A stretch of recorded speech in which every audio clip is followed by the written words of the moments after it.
প্রধানমন্ত্রীর টাঙ্গাইল সফর ঘিরে চলছে প্রস্তুতি। দর্শককে নিয়ে জানাতে সরাসরি যুক্ত হচ্ছেন সহকর্মী অভিজিৎ ঘোষ। অভিজিৎ, প্রস্তুতি ও কৃষকদের মাঝে উচ্ছ্বাস কেমন দেখছেন আপনি?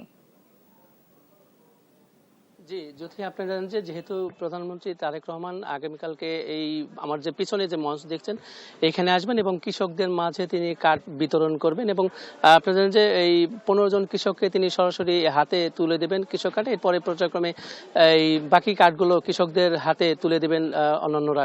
এবং আপনি জানেন যে এই টাঙ্গাইল সদর উপজেলার যে সুরুজ এলাকার, যেটি হচ্ছে কৃষি অফিসের তথ্য মতে, যে সুরুজের যে সুরুজ ব্লক থেকে 1453 জন কৃষককে এই কৃষক কার্ড দেওয়া হবে এবং এই কৃষক কার্ড পাওয়ার অপেক্ষায় এখন কৃষকরা। এবং পুরো যে শুধু কৃষকরাই উজ্জীবিত নন, এবং এই জেলার নেতাকর্মী থেকে শুরু করে সাধারণ মানুষও উজ্জীবিত রয়েছেন। এবং প্রধানমন্ত্রী তারেক রহমান এই টাঙ্গাইলে আসেন। এর আগে আপনি জানেন যে নির্বাচনের আগে তিনি নির্বাচনী জনসভায় এসেছিলেন এই টাঙ্গাইলে। এরপরে তিনি প্রধানমন্ত্রী হওয়ার পরে তার দ্বিতীয় সফর এই টাঙ্গাইলে, এবং এই যে তার আগমন, ইতিমধ্যে আজকে বিভিন্ন উপজেলাতে নেতাকর্মীরা আনন্দ শোভাযাত্রা করেছেন তার আগমনকে কেন্দ্র করে। এবং পাশাপাশি প্রধানমন্ত্রী তারেক রহমানের আগমনের পক্ষে ইতিমধ্যে এই টাঙ্গাইল শহীদ মারুফ স্টেডিয়ামে মঞ্চের কাজ, প্যান্ডেলের কাজ সহ অন্যান্য যে কারুকার্য, সেটি কাজ প্রায় সম্পূর্ণ হয়েছে। এবং সকাল থেকেই এই মঞ্চ এবং এই আশপাশের এলাকা পরিদর্শন করেছেন সরকারের 5 জন মন্ত্রী প্রতিমন্ত্রী। আপনি জানেন যে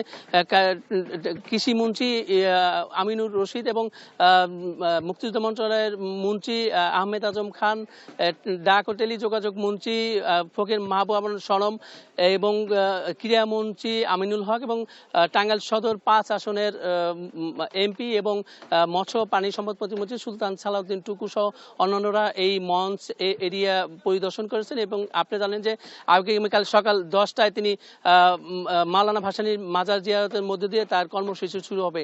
এই ছিল টাঙ্গাইল থেকে প্রধানমন্ত্রীর আগমন উপলক্ষে আমার কাছে সর্বশেষ। জ্যোতি।